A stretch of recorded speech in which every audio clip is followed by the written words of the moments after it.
I had a hard time making up my mind on which game I wanted to discuss first in my glorious Brian Cox trilogy, but I think it had to be Syndicate. I was going to do this game last because it would have been the easiest to talk about, but that whole idea went out the window fairly quickly due to, well, the whole Origin debacle and a bunch of other things. And yes, as of recording, this game is still unlisted, but I can still play the PC version. I also bought a PS3, so I also have access to that version now as well. I won't be talking about it too much, if at all, because there really is no difference other than some graphical stuff. Oh man, I don't even know where to start.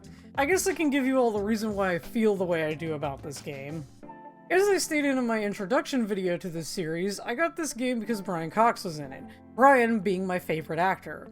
Back in like 2013? Yeah, I think it was 2013. I really started getting into all of his content and I would spend hours scouring IMDb for movies and TV shows I could watch. I still do this from time to time, but not to the extent that I used to. I got burned on a lot of bad content. Not his fault, it happens, but oh man, there's a lot. But I digress. I remember seeing him in a few games, and then I saw him in Syndicate. A game he's actually in, like his actual face. I don't think it's mocap, I believe it's just kind of like a face capture put onto a model. But there it is, with that rubbery LA Noire style goodness. Ah, I love it. I remember rushing over to GameStop, picking up a copy, and demanding my friend's PS3 so we could play it. I lost my mind when Jack first walked up. It was embarrassing. And thus KT knew this was gonna unfortunately be one of their favorite games. And yes, it is, despite it not being that great. So let's get into the actual game. So Syndicate is actually the third entry in a franchise. I won't ever make videos on the other two entries just because they aren't my cup of tea when it comes to games, so I felt I should just mention them briefly in this video. The Syndicate series started in 1993 with the release of its first title, developed by Bullfrog Games and published by EA. It was a long line of game series created by developer Peter Molyneux. He's one of the more classic game developers, working on such titles as Populous, Dungeon Keeper, Fable, Black and White, and Gaudius. I don't really have an opinion on Molyneux. I know a lot of older gamers don't look at him fondly, and I do know of his foibles, but I'm not gonna get into it. I know people might be disappointed in that, but trust me, there are plenty of videos about this guy. I don't need to add to them. I also didn't know that EA had published the originals until looking into them. I just thought EA had bought the license. I could look more into this, but I'm not really sure what it would add to the video. On to 1996, the release of Syndicate Wars, also from Bullfrog, published by EA. This one was headed by Mike Diskett, one of the programmers from the original title. It's pretty much the same style of game, just in 3D. This one came out on PC and PS1. I don't know a lot about Mike Diskett, but I do know he went on to release a game called Satellite Reign in 2015, which is considered a true spiritual successor to the classic Syndicate series. I am going to be playing through that game at some point for another video, so I won't be talking about it here.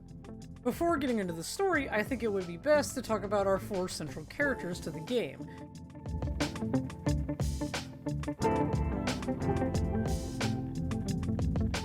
Kilo is our fairly standard player character. He doesn't speak or really have anything to do besides being a vehicle for the player. All we really know about him is that he is an agent who is chosen for the DART-6 program despite the risks it could have to his health.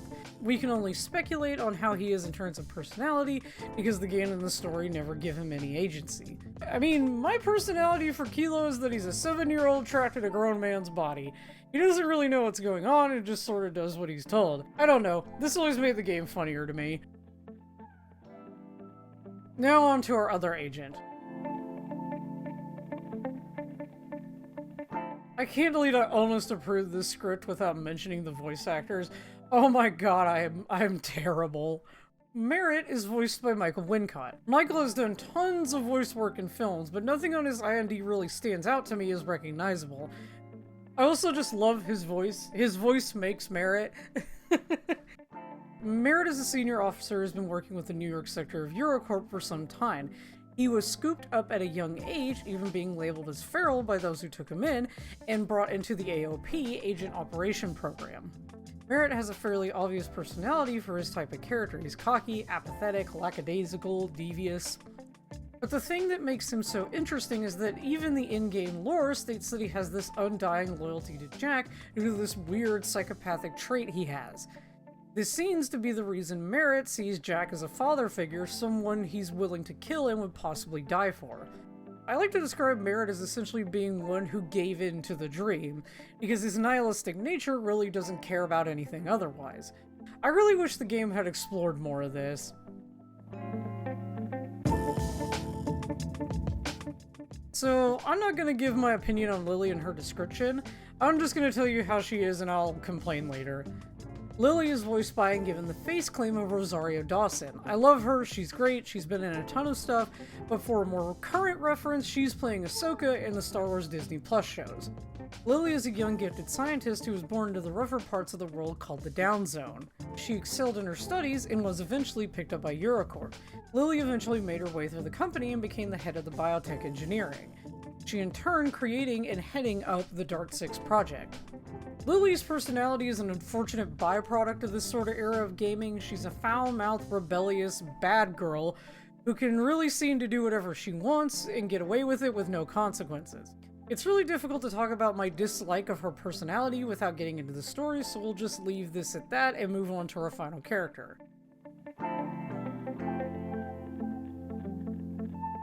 Y'all know who Jack is. I don't need to tell you. This type of character is so perfect for Brian. He plays them wonderfully, and by that I mean a very tender and caring father figure who has a questionable and somewhat evil motive. It's both heartwarming and terrifying. This game does give a little backstory on Jack, but it's written in a weird way, so I'm going to try to explain it as best I can. So canonically, Jack is listed as 61, though he's actually 78. His age regression is due to genetic manipulation that allows his cells to age slower. This keeps his mental and physical state in peak condition.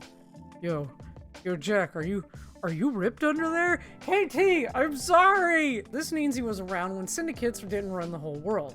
He spent most of his time in university studying about human psychology and anthropology and began to show signs of having a massive distrust in individualism.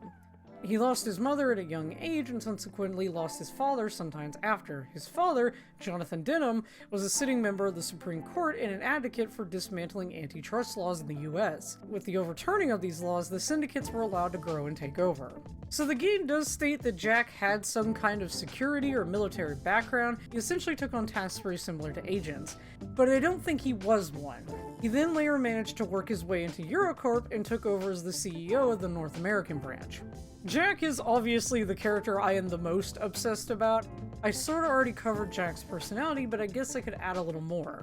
Jack is, as I stated, a very fatherly type of individual, but it's obvious that his position of authority is well respected. He shows a sense of care to Kilo that is hard to discern whether it is real or an act, the same for Merritt.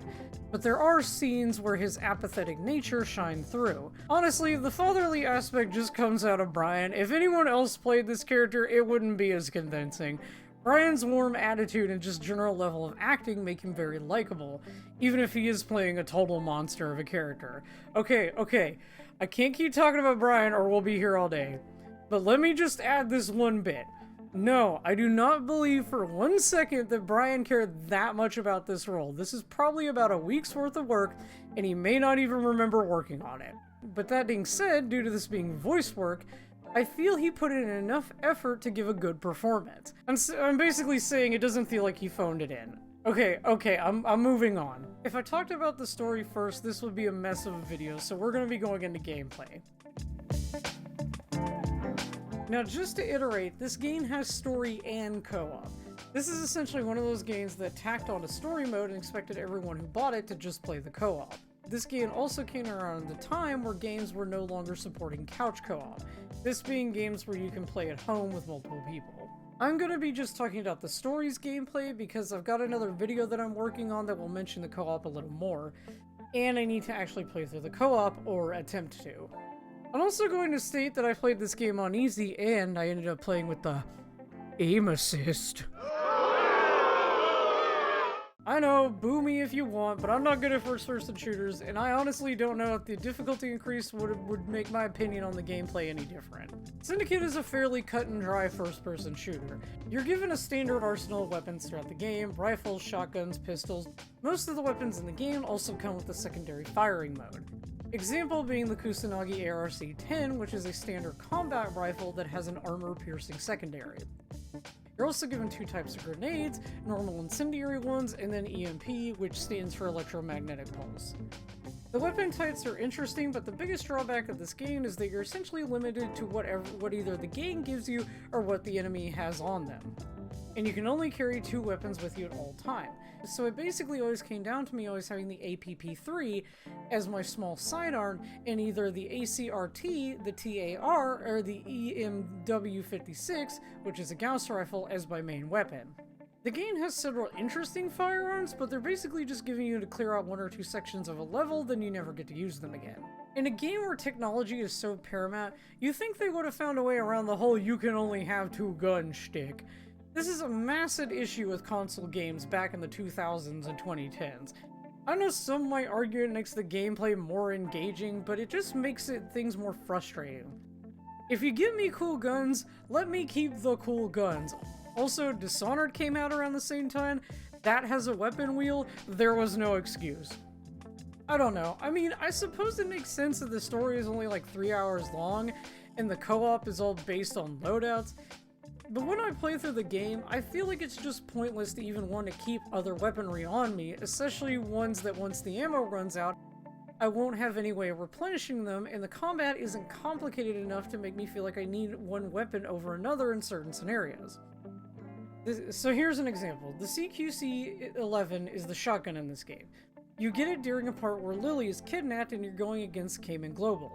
It's given to you when you run into your first enemy that you have to break through their armor in order to defeat.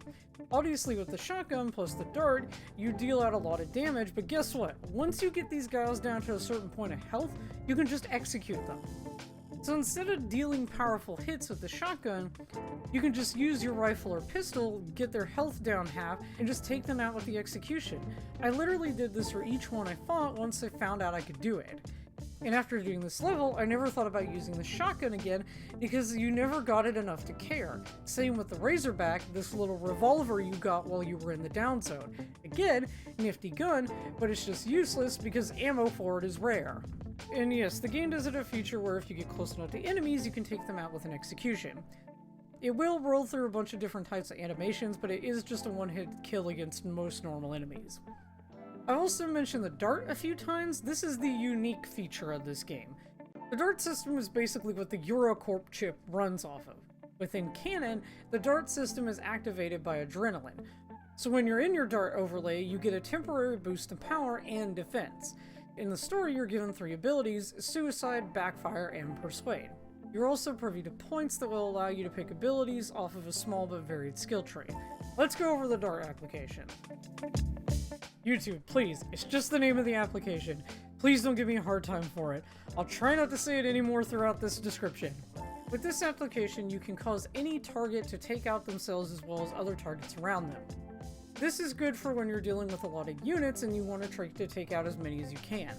My biggest problem is that you really only get to use this about a handful of times because by the time the enemy unit has destroyed themselves, the combatants around them have moved a significant distance away.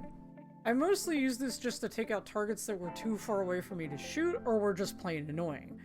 By the time I got to certain parts of the game, I just flat out stopped using it because it was just easier to clear out enemies on my own. The second application is... This application allows you to momentarily disarm enemies as well as dealing a small amount of damage. It also makes them susceptible to more damage for a short time.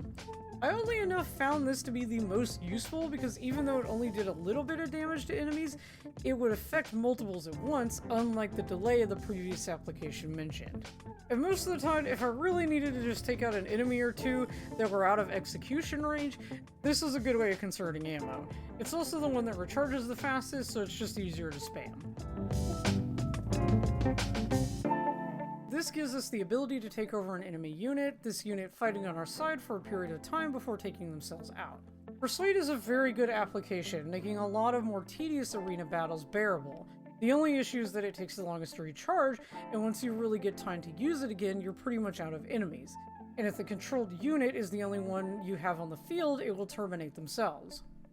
So I did mention a skill tree of sorts. As you go through the game, you end up attaining chips, mainly through boss fights and other means. Each skill is fairly basic: more health, a shield, better adrenaline, faster weapon switching and reloading, and each time you get a skill, your health goes up by a certain amount, but this game doesn't have a health bar. You have the good old-fashioned screen goes bloodied, and if you crouch in a corner, you'll go back to normal. So how health and damage are calculated is a mystery to the player. Some enemies will actually have health bars, but they're really just used more as meters to reflect when you have an opening to attack or melee them. So another use for the dart system is by hijacking turrets, taking down shields of drones, and going through some fairly basic environmental puzzles. I'll use this as my segue into environments. Syndicate is your standard hallways, rooms, arenas, more hallways, and more rooms. What I'm basically saying is that the game is linear. This means there's a designated path, and that's the only path you have to follow. I'm not saying this is a bad game, most highly developed story games are linear. Syndicate does try to break the linearity by adding in some environmental roadblocks. A few do take a moment to get through, but they're not really much in the grand scheme of things.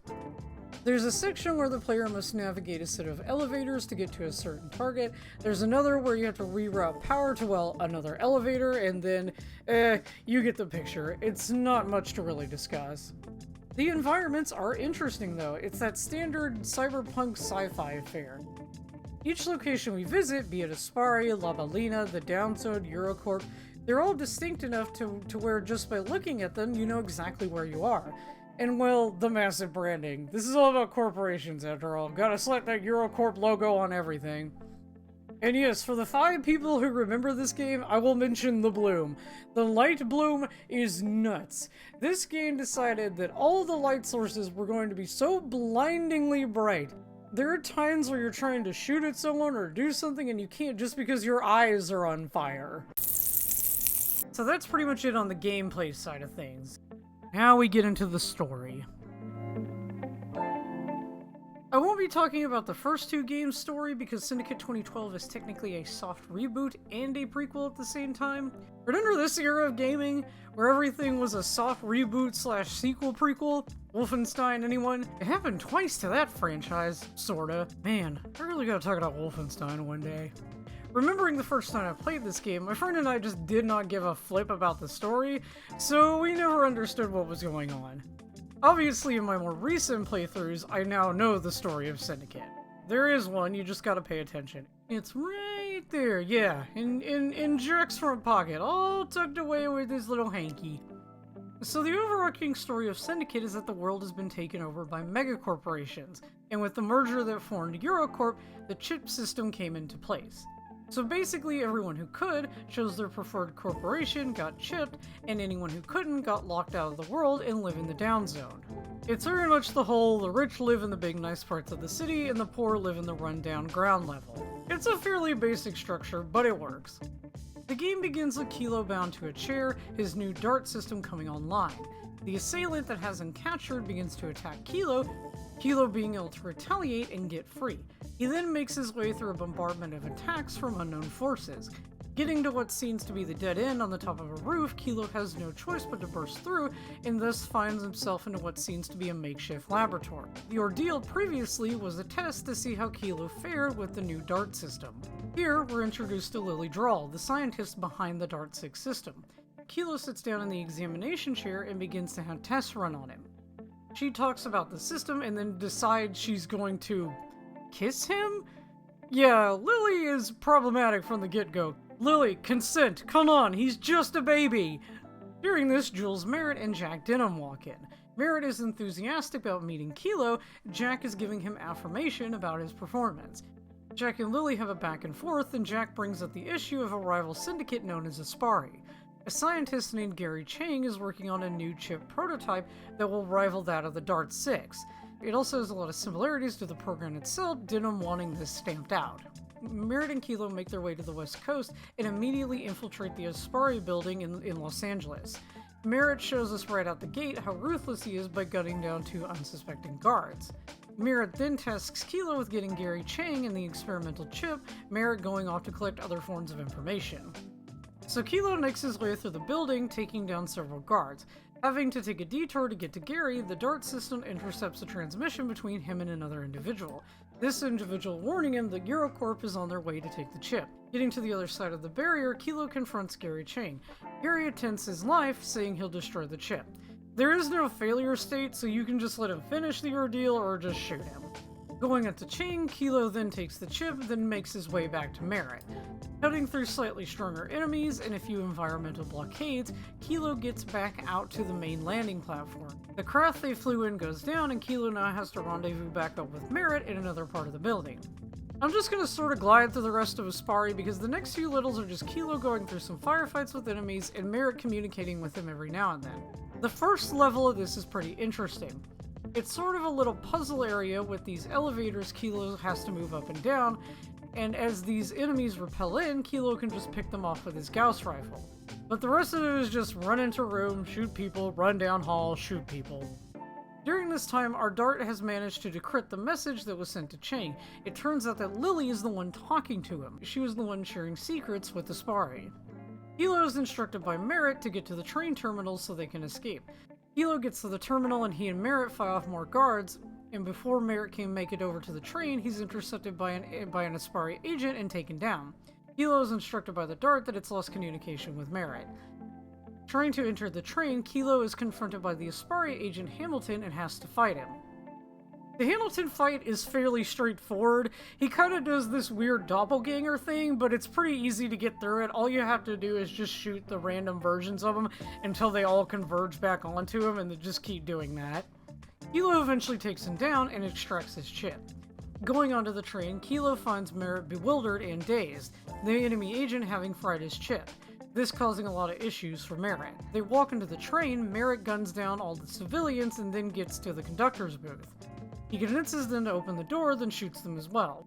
Merritt states they need to escape, but before he can do anything, he starts to have issues and collapses to the ground. Kilo activates the controls instead, and they begin their escape. The train now on its way, Kilo is made aware that Aspari is trying to impede their escape. Kilo makes his way through the train, and oh man, this level is funny and entertaining. So instead of making us be tactical and fight our way through some enemies, the game just goes, "Hey son, have a minigun. Merry Christmas." So Kilo mows down enemies with the minigun and eventually frees the train. Now on top of it, Kilo makes his way down to the front of the train while also fighting off combatants on hover bikes. Getting to the front, Kilo comes face to face with a large enemy aircraft. This fight is so dumb. It is fun, but you can die pretty easily if you don't pay attention to your health. And there's like this hardcore early 2000s rock blaring in the background, but you can't hear it because the minigun combined with the attacks of the craft are so loud.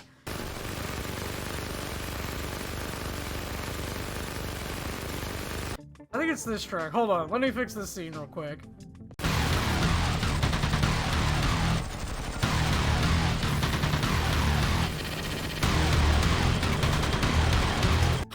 This game is so goofy.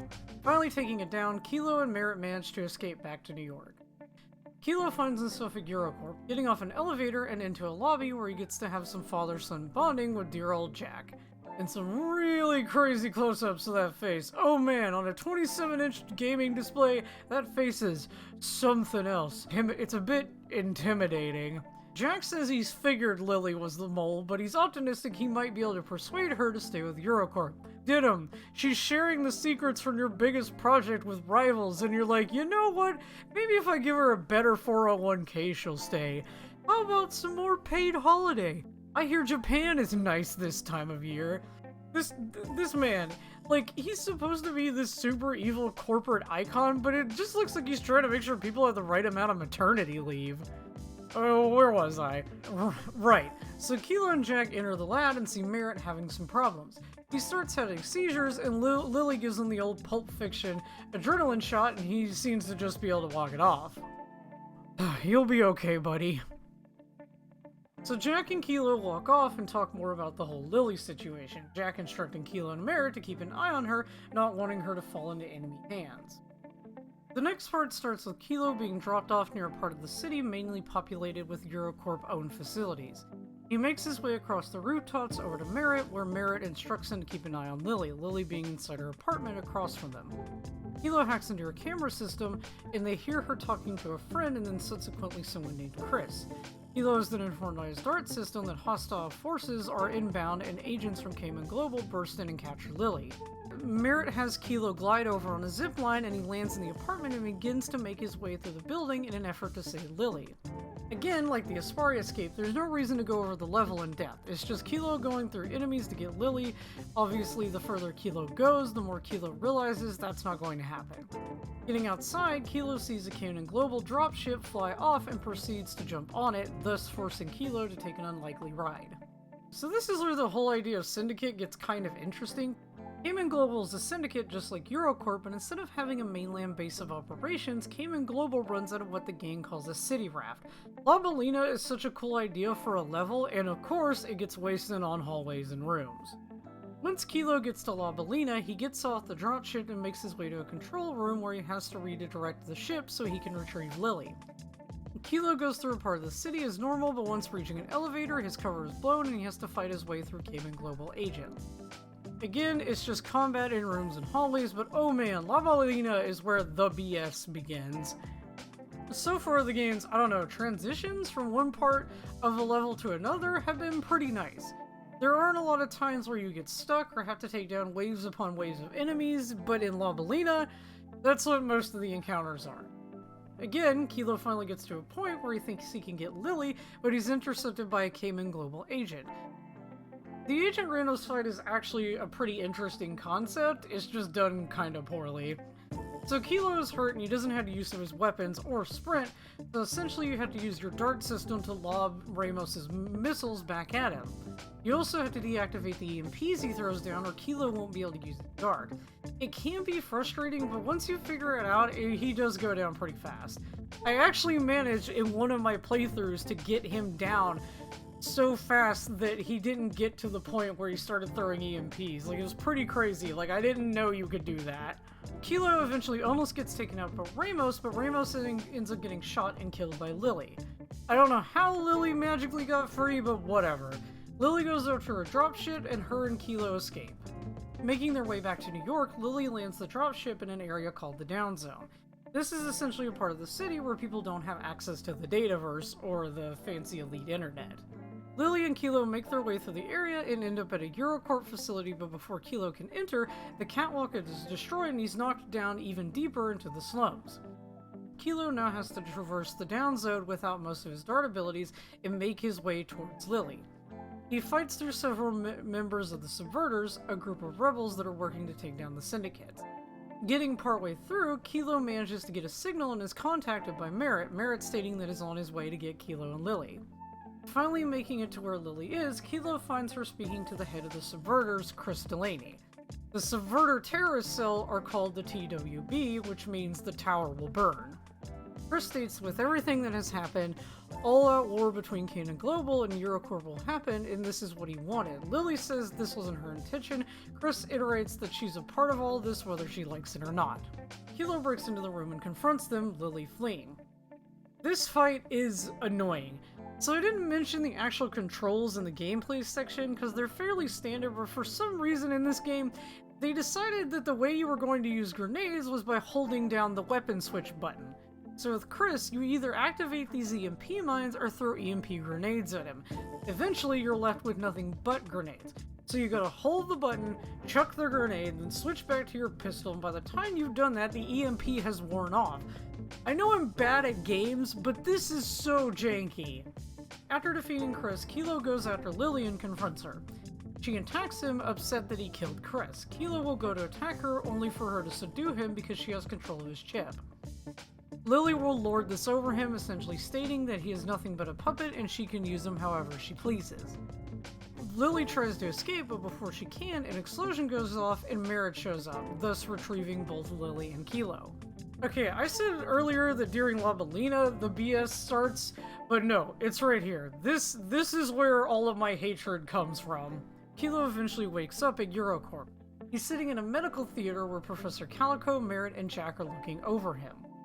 Jack is very obviously upset at this whole ordeal, wondering if Kilo can be salvaged as well as the Dart 6. He exclaims he wants to know who put Lily up to this and why. Then we get the scene. That scene. Okay, so I'm going to state, I don't hate this scene. I get why it's in the game, but the implications are just all over the place.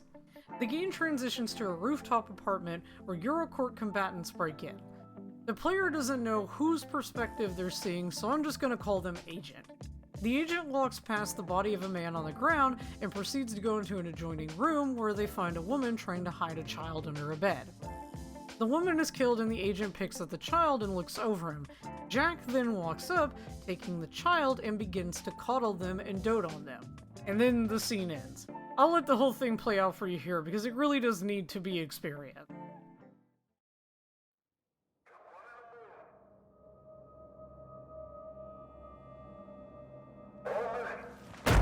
Hey, wait. No.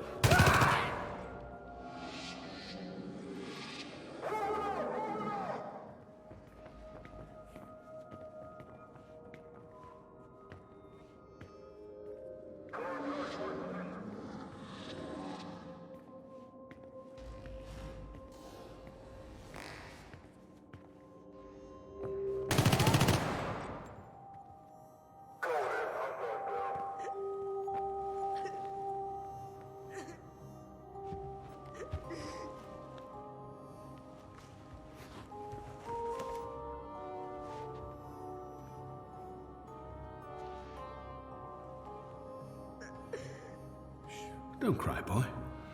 We'll take good care of you. Wouldn't let such excellent genes go to waste now, would we?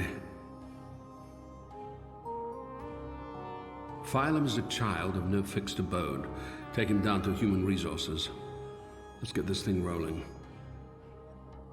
You're going to make me proud, son. Got that? Okay, good. Let's finish out the rest of this. Once Kilo wakes up, Professor Calico attempts to restrain him, but Kilo decides to choke him out. He then gets up and sees Merritt some distance away talking to Lily. He's unable to get to them, but he can access the camera feed observing both of them. Merritt tells Lily that they'll be taking her chip. Lily says that everything he knows is about to be destroyed. Merritt, of course, doesn't think that, stating Chris won't get to destroy anything because they're still picking up the pieces. Lily spits on Merritt, and he just smirks, turning back on the torture device and locking her away in the bay. Merritt walks away, and Kilo is able to go up to Lily and let her out. She's unsure of Kilo's actions, but once he frees her, she essentially tells him that this wasn't her intentions and that she wanted to help people. She leads him over to the Vitruvian, or the Leonardo device, saying that Jack gave him false memories. Lily then turns on the device and Kilo gets in, Kilo being healed up for what is essentially the final bout. Kilo and Lily now make their way through Eurocorp. She's saying that they need to hurry because Jack can destroy their chips. During this, Canon Global is leading their strike. Lily and Kilo go through an onslaught of enemies and then eventually get separated, so Kilo has to make his way over to the Spire on his own. This is where Jack's office and the data vault are stored. He then runs into Agent Carter, a fellow Eurocorp agent, and must take him out. This fight really isn't worth going over. The only gimmick you really have to bypass is that his health regenerates if you aren't fast enough at taking him down. Once Kilo takes out Carter, he heads into the main part of the Spire and up to the data vault. Inside, Jack speaks overhead, giving his disappointment in Kilo and his disdain for Lily. Kilo finally getting to the catwalk overlooking the vault, two agents walk out, another behind them wearing armor. It's Merritt. Jack orders Merritt to take out Kilo, Merritt going along with his order without question. Merritt subsequently launches a large amount of projectiles at Kilo, sending him crashing down into the data vault. The twins go at Kilo first. Their gimmick is that you just have to get their health down, then execute them, or they'll just keep healing each other. Merritt then hops in and goes after Kilo. Merritt obviously has his armor, so you have to bypass that before doing damage, but again, once he's down, you go in for an execution. Before Kilo can take Merritt down, he retaliates and throws Kilo into a connecting room. Merritt lands a few good blows but snaps out of his rush, Kilo getting in an attack. He takes out everything he has on Merritt and then eventually takes down the agent. Kilo gets up and knows that he has one task left to do, and that's Jack Denham. Going up to the elevator, he gets to the path to Jack's office and begins to make his way there. Jack speaks to him, saying that he can't take down an executive or the Syndicate. His dart is violently attacked, but he manages to stumble his way into the now broken and burning office. The towers of Eurocorp are burning in the distance, and Jack laments to Kilo, saying he's worthless and that Lily is the same. Kilo's dart is taken down and everything goes back. though due to some unknown force, Kilo manages to recover and leaps over to Jack, Jack just shaking his head in disapproval before falling into the pit below. Kilo turns back and sees Lily. She states that the kill switch was a lie, letting Kilo know full well she used him to kill Jack.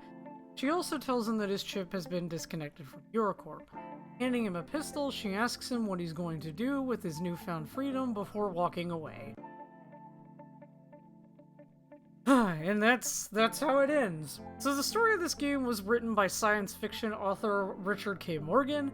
Now I know Morgan's work, but I've never actually read it. He wrote Altered Carbon, and he did the story for Crysis 2 as well. I'm not going to be talking about those because I don't blame Morgan for the odd twist this game took. And I don't know what the whole deal of the story was, but I'm going to poke as many holes in it as I can. Firstly, I failed to mention this in Kilo's bio, but I felt it didn't matter until I got to this section. According to Kilo's summary, he's essentially a low-level agent that has issues with loyalty. If this is the case, then why is he considered Jack's golden boy? Okay. This whole section is going to be odd, but bear with me. This is me basically explaining why the whole Kilo memory is stupid. Like I said, I get why it's in the story, but it doesn't make any sense as an actual memory. So in that scene, as Jack is holding the child, he says that he doesn't want their good genes to go to waste. The whole good genes thing is completely pointless when it comes to agents. Agents are disposable. Kidnapping kids with good genes is worthless when said child could die at any moment and need to be replaced. If Eurocorp has all of this technology, they don't need good genes to make agents. Merritt is a prime example of this. According to Merritt's story, he was just some feral piece of trash Eurocorp picked up and made into an agent. So because of his training and augmentations, he managed to survive long enough to become one, if not Jack's best agent. It wasn't because of good genes. And let's talk about the whole Lily and Jack dynamic. I'm just gonna say this, Lily is the villain of this game, regardless of how the game paints her. She's the one who caused everything. In the world of Syndicate, Jack is a good person. He's the CEO of Eurocorp and does his part to ensure his products serve their purpose. He also uses his agents effectively to take down his competition. In this game, Cayman Global attack, the TWB attack, Aspari uses Lily to steal secrets. Eurocorp is not the enemy in any situation. The only time we feel animosity from them is when Kilo is actively killing Eurocorp agents. Jack turning on Kilo isn't a shock, it's an obvious outcome. So back to the memory.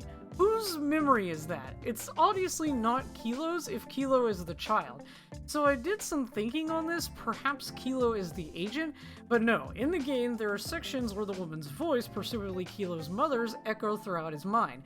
But again, how is this Kilo's memory? Lily is the only one that constantly mentions false memories. It does make sense to have memory blockers and agents to keep them docile, and to prevent things like PTSD and depression, but Dart 6 is Lily's project. She's proven she can control Kilo. So yes, I believe wholeheartedly that the memory is a plant from Lily. She essentially took advantage of Kilo's fragile mental state. She almost also admits to it at the end by saying she lied about the kill switch and stating she disconnected him from Eurocorp. My other reasoning for this is how Jack describes Kilo, calling his parents dregs and addressing Kilo as down zone. Yes, he could have been talking in a general sense due to Lily being from the down zone, but that kind of language wouldn't be used. Kilo isn't this genetic golden child. He's a piece of trash, same as Merritt. Jack is not the villain. The game can try to convince me as much as it wants, but Jack and Merritt are not inherently evil. It's easy to think this because big corporation bad, rebellion good, but it also just can't be the case if the main character is an agent. Also, making Merritt kill random civilians doesn't make him evil. Kilo can also do that without any consequences. The game has no morality, you can kill whoever you want. The agents live in this gray area where they can literally do anything free of morality because why would they have morals? Jack literally says you can't just suddenly replace things with morality. Game, what are you trying to say? These messages don't make sense. Like, I could understand if this was the story for the sequel, but this is just too much to try to pull off in what is essentially barely a 3-hour-long story. This game should have been Lily defecting and Cayman Global attacking. It would have been way more straightforward and easier to digest. I don't understand why they wanted to make the story so strange, especially considering they were planning sequels. A part of me really wants to dig deep and see if I can find out what the sequels were potentially going to be and see what Morgan's actual input was on the story. Who knows, perhaps I'll get that chance, but as of right now, being a literal nothing-sized YouTuber, I'm not sure that'll ever happen. I don't really know what my conclusion on this video should be. I do like this game, but that's very much because I've been actively obsessed with it for almost 10 years now, and that's just because I've been given such an amazing character and a world to fall in love. I would love to see Syndicate get some kind of revival. And yes, again, I know of Satellite Rain, but it's its own thing, and it doesn't have Jack and Merritt in it. It doesn't have my boys in it! The saddest part of this is that it'll probably never happen because EA owns the license and we all know how they are. Heck, they delisted the game for Pete's sake, on all storefronts. I guess I should kinda also say my biggest reason for wanting to make this video. One is I wanted to share this game with a newer generation, and two, it might gain enough attention to where I can make a sort of follow-up covering the development of the game. It would be a dream of mine to really understand where this reboot franchise was headed. But that is unfortunately a dream that only I care about. So I suppose for the true conclusion, Syndicate is sadly one of those games that was doomed from the start. The pointless story and lackluster longevity of the co-op really did make it one that would eventually meet its end by fizzling out. It took me a full year to notice this game had been wiped away by EA, and I'm pretty certain it's never going to come back to the public market. I know a lot of other games that are far more worthy of time and praise have had this happen, but it really is a sad reality of this new digital age of gaming. We don't know how much longer we'll be able to access the downloads to the consoles or the version on Origin. And that's the tragedy of this video. Anyone who watches it, who might now be interested, is unfortunately relegated to never being able to play it. My hope is that one day it will return to Origin, but we'll see. I will definitely make a follow-up if that happens. Thank you all so much for watching. This is a fairly long video, so I'd appreciate it if you could like, share, and all that good stuff. And if you'd like to support me via my art shop as well as Patreon, that would be wonderful as well. I'll see you all in the next video.